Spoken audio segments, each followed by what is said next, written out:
You've just landed Inside LaunchStreet, the innovation podcast, where we interview top innovators out there shaking things up so you can innovate and differentiate and get further, faster in this crazy, cluttered world.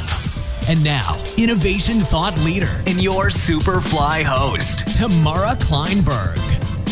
Morning, Tamara here, your host and hater of doing laundry. It just never ends. It's like there's no satisfaction in it. I just don't get people who love doing laundry. Oh, I feel like it's the worst. Okay. Does it ever feel like the marketplace is moving quickly, like rapidly outside your windows, yet the process you are using inside those windows is moving slower than a turtle on a hot day? I know, I've been there. I totally get it. A lot of launch streeters feel that way. Sometimes I just feel like there's this major disconnect between the change that we have to manage and how we manage it. It's hard to truly innovate with a disconnect like that. So Jason Little, author of Lean Change Management and Agile Transformation, came by Inside LaunchStreet to talk about how we can shake up our thinking and our processes to be more agile and more innovative. We chat about how the key to lasting change isn't about the processes you use. It's actually about the people first, then the processes. We also dig into why a set plan does not actually increase certainty in results. In fact, it decreases them. And in fact, it's not the plan, it's the process of planning that minimizes uncertainty. I thought that was so powerful. I think you'll also appreciate the part where he talks about finding the influencers at the bottom, not the top of the org chart, how that's the key to lasting change. I think the mistake that we make is we look to the leaders, right? The people with a VP in their title to influence the team. But actually, it's the ones in the middle and the bottom of the org chart that can make the biggest difference, and he'll help us understand how. All right, get ready, because here we go. Well, Jason, I'm so excited to have this conversation today. Thanks for being here. Yeah, thanks for having me. So let's start with a little bit about you. What's one thing people would be surprised to learn about you? I know a former guitar player of Megadeth. Oh. Can I ask how? Am I allowed to know? Yeah, it was in his previous band, I ran his website for a number of years. So you ran his website, but like, did you get to hear him play? Did you? Oh yeah. I'm so curious. It was a guy I went to high school with, who was a singer in my band, and then he joined this other guy's band, and then it was in the early 2000s or something like that, where he called me up and said, I have the chance to audition. And this was back in the VHS days. So he recorded himself on VHS and said, can you put this somewhere online so I can send it to Dave? That's so funny, guys. Just to age us a little bit, right? I'm like, yeah, VHS, totally know what you're talking about. Yeah. Well, let's dig in a little bit, because you wrote a book called Lean Change Management, and you have a lot of expertise around Agile. So let's start with, tell us why Agile is such a powerful tool in helping manage change. The world's a different place today, and I think much of what we know about change, especially when you look at some of the methods that are out there, they predate Google. If anyone remembers the iOmega zip drive, it's more modern than most of the change processes that are out there. So that's saying quite a bit. Yeah. So the way that we look at it, like being a project, is just, it doesn't work anymore. Companies need to do stuff quicker. They need to work on feedback. They have a lot less control over the market as they used to, just with digital disruption pretty much affecting any industry. And that's exactly what Agile was designed to do, was to help you understand your market, your context, and focus less on the process and tools and rules side, and more about individuals and interactions, and focusing on valuable stuff that matters for your customers. Let me ask you this, though, because you were making a joke about, how antiquated some of people's companies' change processes are, even to this day. Why is that the case? Why has that stayed so antiquated when change, as you just said, is happening and disruption is happening so rapidly? I think we still get stuck in the lure of this is a tried and true method, and it's backed by research and science, and look at the big plans that we create, and look at the step-by-step process that makes us feel certain about where we're going. And maybe 20 years ago, we could feel certain with just a plan, but nowadays it's the act of planning that helps us reduce the uncertainty we're faced with, not locking yourselves in a room for 6 months and creating a plan. Do you think that need for certainty, or that feeling of certainty, as you just said, is what's keeping us from being able to manage change well? Because it seems to me that's in direct opposition to what you need to be comfortable with to actually get through it. Yes. Yeah, for sure. It's, John Cotter warns about false urgency with his eight-step approach, but people don't really realize, well, what is false urgency? Because urgency for me is different from someone else. And when we talk about certainty, it's our brains are not wired for uncertainty. If a good test is take a different path to work every day and see what your brain feels like when you get to work. It's probably already stressed out and exhausted, right? Yeah, exactly. It wakes up the thinking part of your brain. And our brains, they do not like uncertainty. So even if we've got this nice, awesome change plan and it makes us feel good, that feeling of certainty is sometimes better than the reality of uncertainty. So let's flip it for a second. So because you're an expert in this, how do you make change happen then when we don't feel like we like change, or we are looking for that feeling of certainty? And I think we always talk about people fear change. And I think that's part of it. But I think the other part is exactly what you just said about that need for certainty puts us at ease, but that doesn't always happen when it comes to change. So how do you do that? It's people change when they feel the need to. And often, especially in the work that I do, it's leadership hires other people to fix other people. So I'm being brought in by leaders to say, hey, go figure out how to do this change and get those other people to follow along. It just doesn't work that way. There's nothing change managers or coaches or consultants can do to make sure people change. They have to really feel a need and have a strong desire to do it. So for me, I like to look at how change happens in our social environments. I mean, if you don't like something in the city that you live in, what do? You act, you take action, you lobby against whatever this thing is, and you find people who feel the same way. And that's exactly how change happens in our organizations too. We just don't want to admit it because we're business and we have to be professional and we need a process and all this stuff. But it happens the same way social change does. So what do you do then because as you're sharing that, I'm thinking, a lot of change, I would say, around me happens not just in my organization, but I'll take the community because I think that's a great analogy. Because a small set of people decide to make the change happen, and then the rest of us kind of follow along at some point. Is that how you do it in the organization, or do you need buy-in, or how much buy-in, I guess, do you need to really make it happen? I focus away from trying to get buy-in specifically. I mean, it's a good thing. You need to have, obviously, support from the people who have to live with the consequence of the change, but it's more validating that they see the same problem that you see, and finding people who have the most influence. We mistakenly think it's from the top, so we have to have top-down support. It's not true. The people that have the most influence are the people at the bottom of the org chart who've been there for 10 years and they've worked in 10 different departments and they know everybody and they're well respected. And those are the people who spread influence and get other people on side. I just want to take a pause for LaunchStreeters out there listening, because I think what you said is so important. And I really is a flip, even how I think of it, which is it's not about buy-in. It's about people seeing the same problem that you see. Mm-hmm. That's a really interesting way to unpack that and think differently about how to make change happen. Because I do think oftentimes we're looking for everyone to go, yes, I want to be a part of the change. But to your point, that's probably not going to happen. Mm-hmm. Yep. So in this article you wrote something that actually caught my attention. You wrote, we fall into this trap of trying to manage transformations the same way we manage an infrastructure project. And I'm assuming what you mean by that is like the things that we have ongoing all the time that are foundational to our business.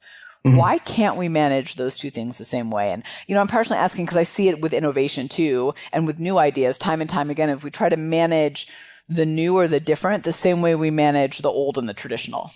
Mm-hmm. So, I mean, one part of it is most people that get attracted to the change world come from project management background. So someone has to manage the schedule, someone has to manage the budget and report on tasks and things like that. So there's the reality of big companies. They're not going to let people work on change projects unless there's some type of project management followed to do those activities. But we can separate that stuff out because change doesn't follow those schedules. So, it's almost play the smoke and mirrors game and provide the status reports and do these types of things if you're not prepared to fight against that problem.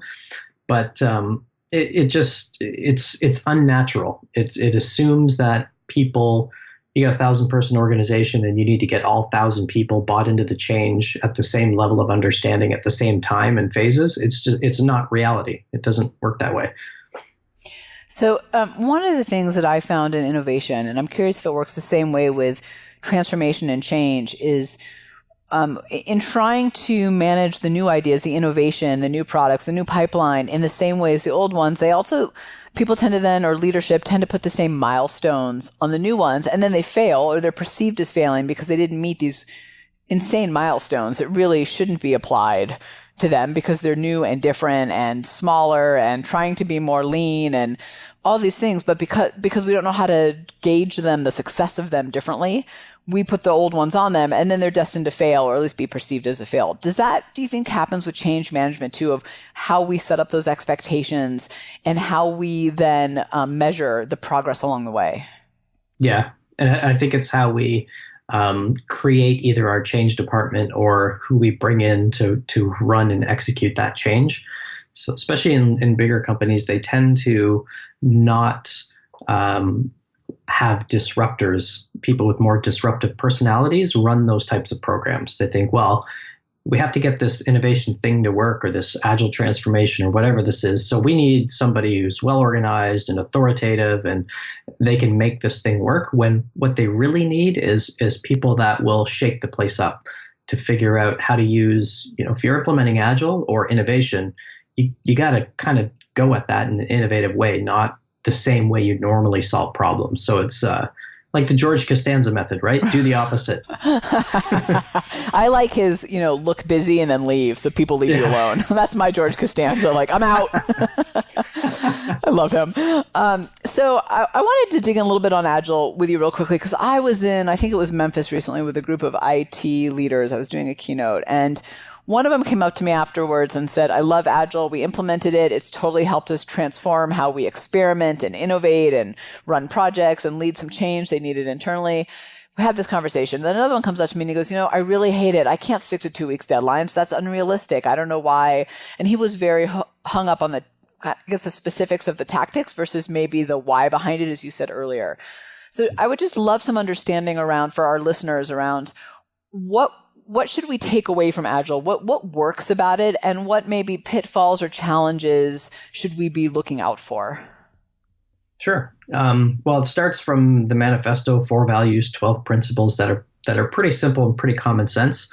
And context matters too. I mean, I worked in one large organization where the same thing you mentioned was happening with this team. So the stakeholder was coming and saying, where's the roadmap? What am I getting? What are we going to release this year? And they said, well, we work in 2-week chunks, so we don't know. And in that context, I mean, that didn't make a lot of sense. This guy has got an $11 million budget. And if I'm lending someone $11 million, I want to know what the heck I'm going to get out of that. At least what the expected outcome is. Yeah. So you forecast differently. So in Agile, you don't plan the whole year in advance. You plan maybe the first quarter, and then you have one really big thing for the following quarters that can change. So the variable becomes the type of work that the teams do as opposed to the budget and the schedule. So what are the pitfalls then? What are the things that we need to be mindful of when we try to implement this type of process?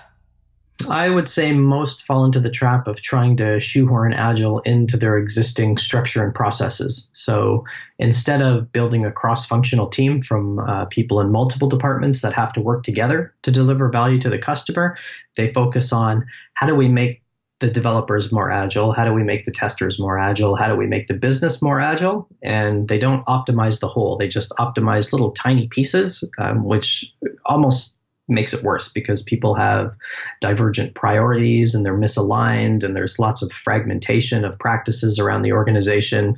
And in some cases, they can just make it worse by not thinking about what they're trying to deliver to customers. Will you give us a real world example? Maybe it's a client that you work with where, you've come in and implemented this type of agile with them and it's led to some incredible result. I'd love for the listeners to really get an understanding of, hey, when you do this well, here's what can happen. Because I do think, one of the things I really believe strongly in is we have to move away from a culture of presentation into one of experimentation. And that can look in a lot of different ways, but I think agile and kind of the change management, the process that you lead is a really great example of that. Two come to mind. One was a fairly large program that might have taken 8 months to a year to deliver. Within a 2-week sprint, we had proved that the approach we were taking worked. So generally, the idea is as fast as possible, make whatever it is that you're building work, then worry about making it fast and making it pretty after the fact. So instead of kind of following a serial life cycle where, we'd create all the architecture up front, create the data model up front, create all the mock-ups for the website up front, we got a cross-functional team together. And within the first 2-week period, we had de-risked the hairiest part of that project and then just incrementally started adding to it. Another organization, the team I worked with, the product owner, which is the agile role that's in charge of the product, said it was the first time in her 8 years working there that they released something to production with no known defects. Wow. Yeah. Now, is that because they kept putting kind of where the rubber meets the road? Is that, what I'm trying to say? I'm not sure I'm being articulate, but correct me if I'm wrong, but with the processes that you're running, you're really testing it out as you go versus hoping it's right in the conference room and then releasing it and finding out. Yeah. For us, and particularly that story around the product owner who said it was the first release with no defects, it was a combination of stuff. We had the right people on the team. So we had a couple of really strong catalyst leaders that they'd been there for a while and their opinion carried a lot of weight and they were supportive of working a different way. Part of it was just the type of solution that the team was working on. We had the ability to actually talk to customers and stuff as well. So we could find out what was really important to them. And we were an open book. So the good, bad, and ugly was front and center every 2 weeks. So we didn't hide any problems to the end. It was basically, we screwed this part up and here's what we're doing to fix it. And I think that kind of brutal transparency really helped us a lot. Do you think that transparency, that was really hard for people on the team, one? And two, do you think having that upped the team's game a little bit? Because, when you can't hide stuff, you work really hard to get it right. Yeah, it's exactly it. So right from the get-go, I was the scrum master on the team. And I said, well, I'm not front and center. So one of the practices is every 2 weeks, you show the software that you've built, whether it's just hacked together or whatever it is. So you're trying to show an incremental piece of value. And I would say to the team, who wants to show this feature at the demo next week? So really getting the team to step up, because usually it's people who aren't involved with building are showing status reports and progress. Right. And they're really good at hiding stuff. But when there's a developer who might not have that personal skill as much as a seasoned project manager will, they don't know how to hide stuff in the system. It. They'll put something up on the screen and they'll be like, yeah, that part's kind of ugly and crappy, but this part is really cool and we think users are going to do this. And they're just more raw. And it's shocking for some companies to see that. I love the idea too of what you're just saying. So for LaunchStreeters out there, I think this is an important lesson that Jason just said, which is you as the leader don't always have to be the one presenting. And I think it's probably, correct me if I'm wrong, not just great because that person's not going to try to spin it and protect the team and do the things that we try to do as the leader, but also I would assume you're empowering that person to be there to have those conversations and probably get a better context to what that leadership or the clients or customers is looking for because they're part of that conversation too. Yeah, and it's classic ownership. If you Yeah. own something, you care about it, and if someone else owns it and someone else is taking the heat for anything that goes wrong, you're not going to care. Yeah, I think that's a powerful lesson right there. I want to move over on a tangent to something that I've heard you talk about that makes me smile a little bit. And I want to ask you kind of where this comes from for you. How does, as you call it, positive friction drive progress? And I'm, again, partially asking because I think we're so afraid of friction. It sounds like, no conflict. Yeah. It has to happen, because even earlier I talked about where you need disruptive people to run your innovation programs and start your agile transformation, but you need a good counterbalance. You need someone who can challenge some of the crazy ideas and really almost be kind of a bit of a downer. Oh, who thought about this? Who thought about risk management? Who thought about that? So when you have people who love the change, whatever it is, and want to run with it, you need an anchor. You need somebody that can be a counterbalance so they can actually have good, positive conflict around making sure they're doing the right thing for the organization. I know this is a total like Hollywood reference, but have you seen World War Z? Yes. The zombie movie, there's that scene where they're talking about the 10th man, I think it is, about the one person who said, but what if we're wrong? Yeah. And I think in an organization, you need that. You need someone who says, here's why it's not going to work. And I think we're so afraid of the yes butters and the no's out there that we tend to shut them down versus saying, hold on, what hole do they see? Because I need to see that at some point. There's always holes. Yeah, I was in a really good one with another coach. So it was my first agile coaching job long time ago, and one of the senior managers there, wanted to do some process and add something to a tool, which was basically we called it the checklist of blame. So let's everybody check off that you've signed off on this functionality, and then if something breaks in production, I can trace back whoever's department it was from. And the experienced coach I was working with they were screaming at each other, F-bombs and all. And I'm sitting in the manager's cube just going, is this what coaching is supposed to be like? Well, hold on. And after the call was finished, I said to the guy, I'm like, you really want to do this thing? It's pretty obvious by that conversation. So I'll implement it in the test system and I'll send it to you. Try it out. Don't try it out. Doesn't matter. I said, personally, I think you're going to get the wrong effect. But if you really feel that strongly, let's do it and see what happens. And that he never did it, actually. I set it up. I sent it to him. I never heard about it again. And it was basically that conversation was just a big pissing contest who could win the argument. Those are the worst. Yeah. So I'm wondering, when clients call you for help, what pain is it that they're experiencing, or what is it they're trying to accomplish that makes them want to pick up the phone? Because I'm wondering, what companies or what moments in time is it really appropriate to take on this type of process in agile or change management? Nowadays, they usually don't know. Agile's been around long enough where it's popular to the point where companies are just doing it because everybody else is. Yeah, so there's not really a compelling reason. Which, by the way, just quickly, I think is part of the people's frustration with it is because they're not thinking about, in the conversations I've had with people, what I hear in their frustration is because they're not really backing up and saying, what are we truly trying to get out of this? What do we need from this process? They're just diving into the methodology without thinking about how do I make this work in my organization? Yeah, exactly. Yeah. So more often than not nowadays, it's actually, I just got an email today. We've been doing this Agile thing for a while, but I don't think it's true Agile. We're not really seeing the benefits. Can you come in and help us figure out what's going on?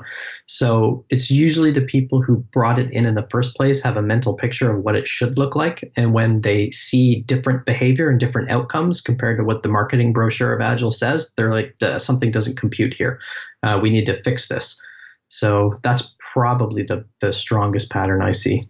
Is there any organization or situation where it's not right forward? You would say, I wouldn't go here. I wouldn't try to implement this type of thing in your company.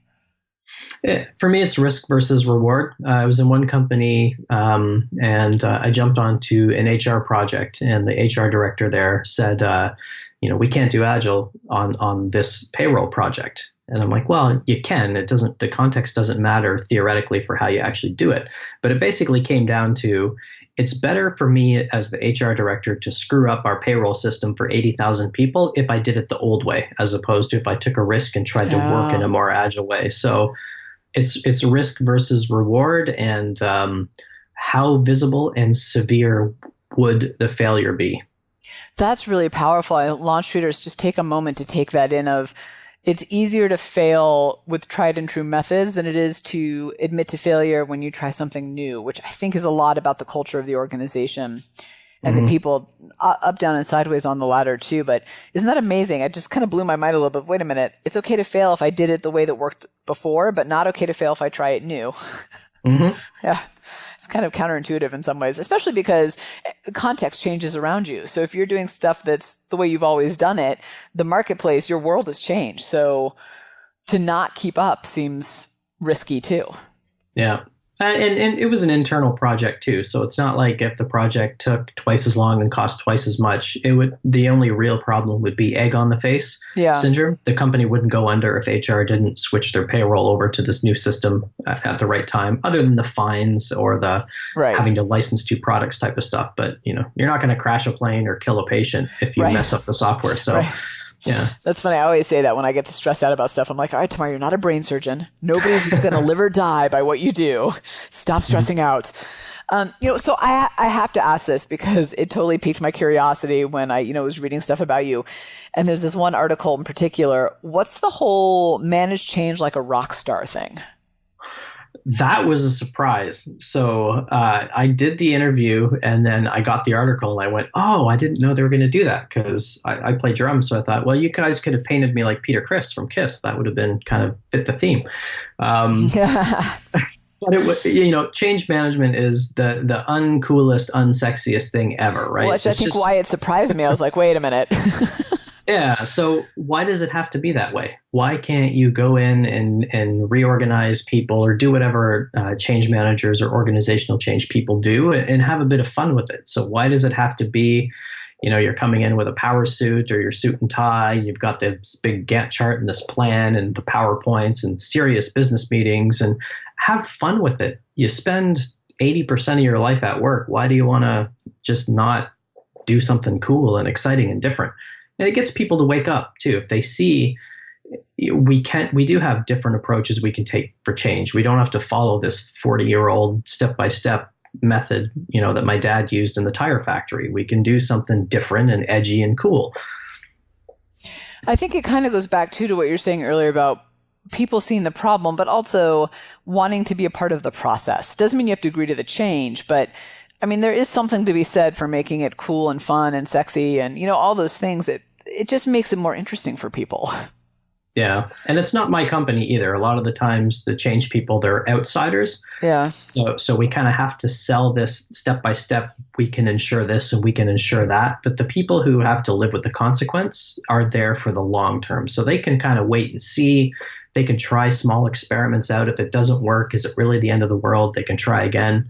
So it's, it's not, it doesn't have to be as professional and buttoned up as it's often made out to be. So here's my very important question. Do you have a roaming spotlight and like disco ball or some other stuff that you can take with you? Because now I'm feeling like I need to see some spotlights, some face makeup every time you go into a meeting.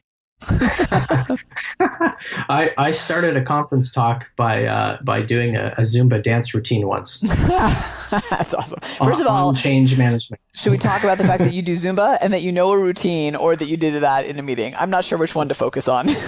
Yeah. Oh, I completely forgot too. I was just standing at the side of the stage and the guy was introducing me and I opened up my laptop to remember what the heck I was supposed to talk about. You've probably done this too because you speak so much. You're just, what did I commit to again? Yeah. I open it up and I'm like, oh crap, this is the one that I dance in. Oh, well, let's do it. I guess I'm dancing. Yeah. My wife's an instructor, so she taught me a few things. Got it. Okay. I love Zumba. I'm not judging. I'm just had to ask. I felt like, wait, there's so much to unpack in this conversation. Yeah. The funny thing is, though, just to mention that there's a purpose behind it, too. So people, I'll put a survey up on the screen, or I'll just verbally ask them if I don't have Wi-Fi, and I'll say, who just thought that was fun and awesome? Who thought, I don't really understand, but there must be a point, and who just thought that was stupid? So when I show the results, this is how change happens in our organizations. The people that didn't dance and stood there with their arms crossed, those are the resistors that we always blame.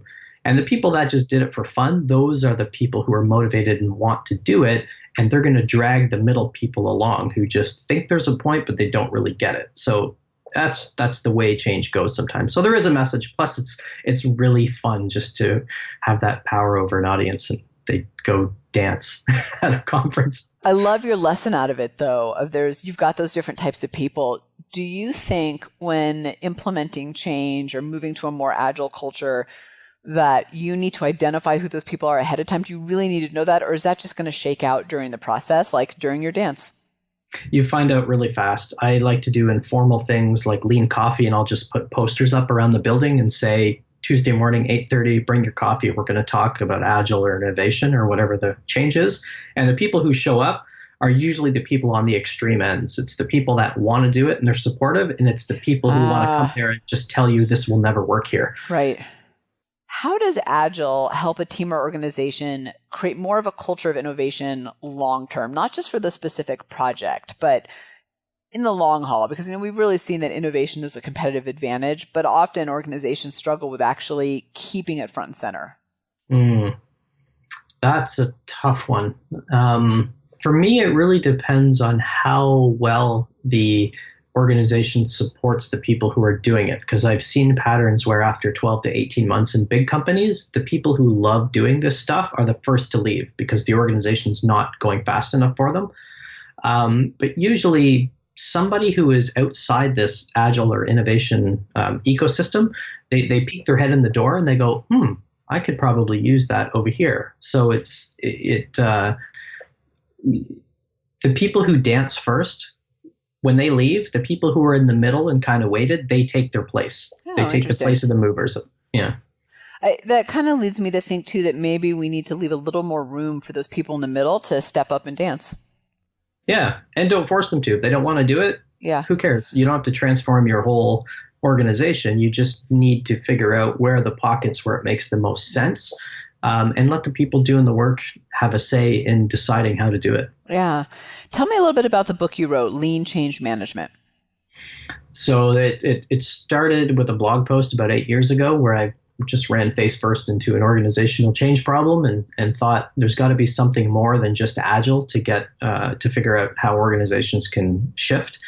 So I wrote it Lean Startup style. I did it chapter by chapter and released it on LeanPub. And then the intent was to tell a cool story. People liked it. So I finished the whole thing on LeanPub and then completely rewrote it for the edition that came out in 2014. Before I ask you the last question, where can people go to connect with you and learn more? Leanchange.org is probably the best place. So my last question for you is, what's one piece of advice from your book that LaunchStreeters can implement or kind of take action on right now? I would say it came from an interview I did with someone at National Leasing. So one of the change people there gave me this awesome quote. Her name's Jill Forbes, and she said, "The people who write the plan don't fight the plan." Oh, so tell me more about what that means and how we can think about that in our day-to-day work. The change people do not own the outcome. You are there to facilitate meaningful conversations. So get out of the way and let the people who have to live with the consequence create the plan, and you help them do it instead of making it yourself and trying to control it.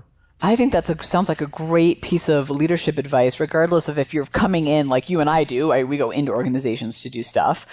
But also if you're a leader at the top of organization, of letting your people own the plan a little bit too. Yeah. That's great. Well, Jason, thank you. This has been so insightful.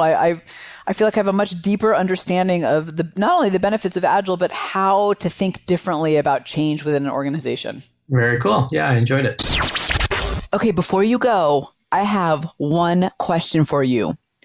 Who in your organization can be that influencer for you, for your ideas, the one that can help you ignite and drive innovation? Go find that person and get their buy-in for your ideas. Make them your champions. Remember, they're not always at the top. Now, if you're not sure how to connect with them in a way that gets them on board, that's okay. I got you covered. I want you to go get access to our Language of Innovation video, The Secrets to Getting Buy-in for Your Ideas. It's our gift to you because I want you to not only have innovative ideas, I want to see momentum behind those ideas. So if you go to our webpage, I think on any of the recent podcasts, it's about halfway down, there's a little box, a picture of me coming out of my garage. It'll make sense later. And then you put in your name and you'll get that video. It'll give you the 3 keys for buy-in. I promise you that is what's helped me propel and hockey stick our business. It's like the secret sauce of innovation, and I want you to go access it and have it. All right, Tamara out. Thanks for hanging out with us inside LaunchStreet. When you're ready to take your game to the next level, join the thousands of others that are upping their innovation edge on GoToLaunchStreet.com, the top online education resource and community platform for innovators looking to use innovation to get measurable results. Go to LaunchStreet.com.